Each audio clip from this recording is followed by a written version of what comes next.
Assalamualaikum warahmatullahi wabarakatuh, teman-teman sekalian. Alhamdulillah kita bisa bertemu lewat channel yang sangat sederhana ini. Mudah-mudahan kesehatan dan nikmat iman Islam selalu diberikan Allah kepada kita sekalian, sehingga puasa yang tinggal satu hari ini kita bisa melaksanakan dan sempurnakan sampai akhir bulan ini. Teman-teman sekalian, banyak sekali permintaan dari teman-teman bagaimana kita bisa menyampaikan panduan sholat id di rumah, dan ini sangat wajar karena pemerintah ini menerapkan anjuran untuk sholat id di rumah di daerah-daerah tertentu. Tentu kebijakan ini harus kita dukung selama ini tidak gebyahuyah, artinya tidak semua daerah kita larang atau kita anjurkan sholat di rumah. Akan tetapi kebijakan ini, tasarruf ini harus berdasarkan maslahah sesuai dengan kaidahnya, yakni harus bisa memilah dan memilih mana daerah-daerah yang mungkin dilarang, mana daerah yang kita anjurkan, dan daerah mana yang kita biarkan sholat id dilaksanakan di masjid, mushola maupun lapangan. Dan alhamdulillah banyak sekali selebaran-selebaran, baik rekaman di video lewat YouTube, panduan-panduan ini sudah banyak ya, baik dari Kemenang, dari MUI maupun dari sebagian ormas.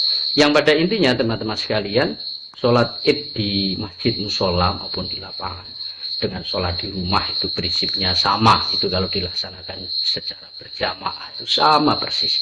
Yang membedakan adalah bagaimana kalau sholat itu dilaksanakan secara sendiri. Dan memang sholat id itu bisa dilaksanakan berjamaah maupun sendiri.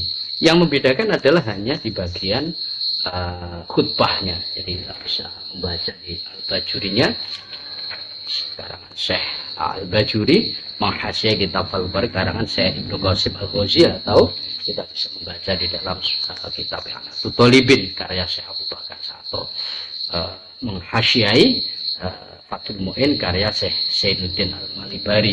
Nah, perbedaan di antara sholat id berjamaah dengan sendiri itu sesungguhnya hanya satu ya. Jadi secara prinsip satu, yakni ada di khutbahnya. Jadi kalau sholat sendiri, setelah sholat 2 rakaat ini tidak disunahkan untuk khutbah.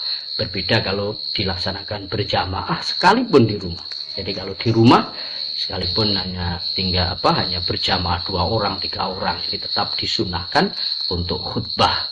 Yang lain saya kira tetap, hanya ini namanya bukan perbedaan, tapi memang sholat sendiri itu pasti dalam niatnya ya sendiri gitu. Jadi kalau kita terbiasa sholat id itu kita berjamaah, niatnya kan usolli sunata idil fitri rakaataini mustaqbilal qiblati makmuman lillahi ta'ala. Jadi makmuman lillahi ta'ala kita ganti dengan cukup ada lillahi ta'ala. Jadi yang lain sama. Jadi seperti setelah takbiratul ihram di rakaat pertama, sunnah takbir 7 kali, kalau kita jumrah berarti menjadi 8 kali. Kemudian rakaat kedua kita disunahkan takbir 9 kali. Di sela-selanya ini sunnah membaca tahmid, tasbih dan takbir. Jadi subhanallah walhamdulillah wala ilaha illallah wallahu akbar. Ini tetap di antara takbir-takbir ini disunahkan membaca itu. Nah, teman-teman sekalian, yang kita soroti sesungguhnya bukan itu, dan ini sifatnya lebih mengingatkan gitu ya. Sesungguhnya sholat Idul Fitri itu bagi perempuan yang muda dan cantik, atau tua, sudah tua tapi dihai'ah gitu, kemayu bahasa Jawa, jadi genit gitu, maka ini hukumnya makruh. Jadi wanita muda yang cantik atau orang tua, sekalipun orang tua tapi genit, jadi apalagi kalau muda cantik genit, nah ini lebih dimakruhkan. Mestinya seperti itu kalau kita melihat latar belakang kenapa dimakruhkan. Nah, ini bisa kita buka di dalam sholat berjamaah. Jadi di dalam Fathul Mu'innya, kemudian dihasyiai di dalam Ihanatul Thalibinnya, coba kita baca sekilas. Wal jama'atu fi maktubatin lidzakarin bimasjidin afdhalu. Jadi sholat berjamaah 5 waktu bagi laki-laki di masjid ini lebih utama. Wa dzalika li khabarin sallu ayuhan nasu fi buyutikum fa inna afdhalas sholati sholatul mar'i fi baitihi illal maktubah. Ini berdasarkan hadis bahwa Rasulullah pernah bersabda, ayo sholatlah kalian di rumah-rumah kalian. Karena sebaik-baik sholat adalah sholatnya seseorang di rumahnya, kecuali sholat fardu. Nah, dari sini berarti kita bisa menyimpulkan seorang laki-laki ini kalau sholat sunnah itu afdalnya di rumah, kalau berjamaah afdalnya di masjid. Sehingga kalau di hadits lain ada nawiru buyutakum bisolah, itu artinya adalah sholat-sholat sunnah. Jadi padangilah, terangilah rumah-rumah kalian dengan sholat. Nah, anjuran ini berarti ihmalnya arahnya adalah kepada sholat sunnah. Karena kalau sholat fardu ini afdalnya adalah di masjid. Kenapa di masjid? Li'annahu mustamilun ala syaraf. Karena masjid itu mencakup beberapa keistimewaan. Pertama adalah kemuliaan masjid. Karena baitullah wa kasratil jamaah waliban. Kalau di masjid ini biasanya lebih banyak jamaahnya gitu. Padahal banyak sedikit jamaah mempengaruhi besar kecilnya pahala berjamaah. Wa idhari syiah, kemudian menampakkan syiar Islam. Wa kharaja bidzakaril mar'atu. Nah, maka ini mengecualikan bagi perempuan. Fa inna jama'atalah fil baiti afdalu minha fil masjid. Kalau perempuan ini secara siapa saja ini afdalnya adalah di rumah. Ya, di rumah. Karena ada hadis la tamna'un nisa'akum al-masjidah. Jangan kau larang perempuan-perempuan kalian sholat di masjid. Jadi ini urusan afdal dan tidaknya. Jadi afdalnya di rumah, di masjid dipersilahkan. Kelanjutannya wa buyutahunna khairul lahunna. Jadi jamaah di rumah ini bagi perempuan lebih afdal baginya. Naam yukrahu lidzawatil hayati hudurul masjid ma'rijal. Jadi memang betul ini tidak apa-apa. Jadi hanya istilah afdal dan mafdul begitu. Akan tetapi nanti bisa makruh kehadiran wanita jamaah di masjid ini apabila dia zawatil hayah. Jadi cantik atau tidak cantik tapi genit gitu ya. Zawatil hayah.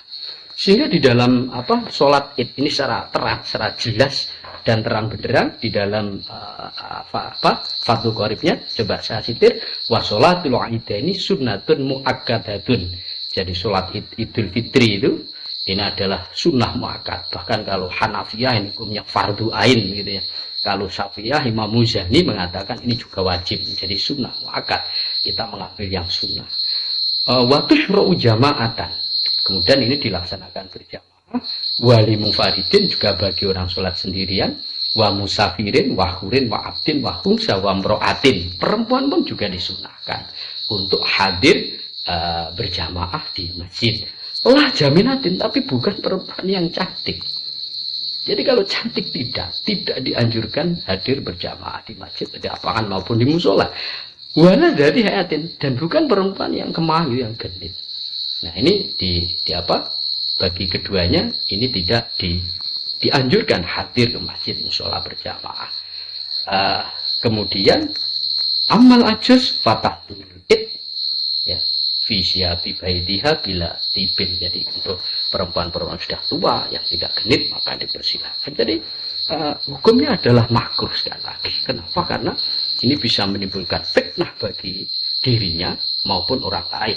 Bagi dirinya karena dia bisa digoda oleh orang lain, bisa orang lain karena dia bisa menggoda orang lain, atau mungkin karena bahaya dan seterusnya. Teman-teman sekalian, ini tentu awarid-awarid atau amrun kharij, perkara yang mengitarinya, ini tetap menjadi pertimbangan apakah sesungguhnya perempuan ini sebaiknya hadir atau tidak. Seperti ya tentu kalau misal kalau di rumah justru tidak sholat, ya tentu sekalipun makruh, sekalipun tidak afdal, yang baik tetap di masjid. Kemudian daripada dia ke mall, tidak mau sholat Id, tidak mau berjamaah, ya tentu lebih baik hadir ke masjid. Jadi kita posisikan makruh itu sama-sama apabila dilakukan.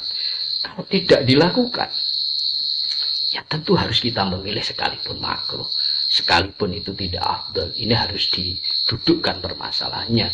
Atau kalau di rumah ini tidak tenang, keluarganya kacau dan ramai dan seterusnya, tentu kita harus mengambil yang tetap hadir di masjid. Jadi sekali lagi pilihan makruh ini apabila sama-sama ingin melakukan dan sama-sama dilakukan dengan baik, maka imbangannya adalah afdal dan mafdul, kemudian makruh dan tidak makruh. Demikian, mudah-mudahan ini bisa dimengerti dan dipahami dari saya. Selamat Idul Fitri untuk besok, dan mohon maaf selama pertemuan kita ini tentu banyak khilaf, banyak salah. Saya dari hati nurani mohon maaf yang sebesar-besarnya. Selamat Hari Raya Idul Fitri. Mohon maaf lahir dan batin. Saya Syahrawardi, saya akhiri. Wallahul muwaffiq ila aqwamit thoriq. Assalamualaikum warahmatullahi wabarakatuh.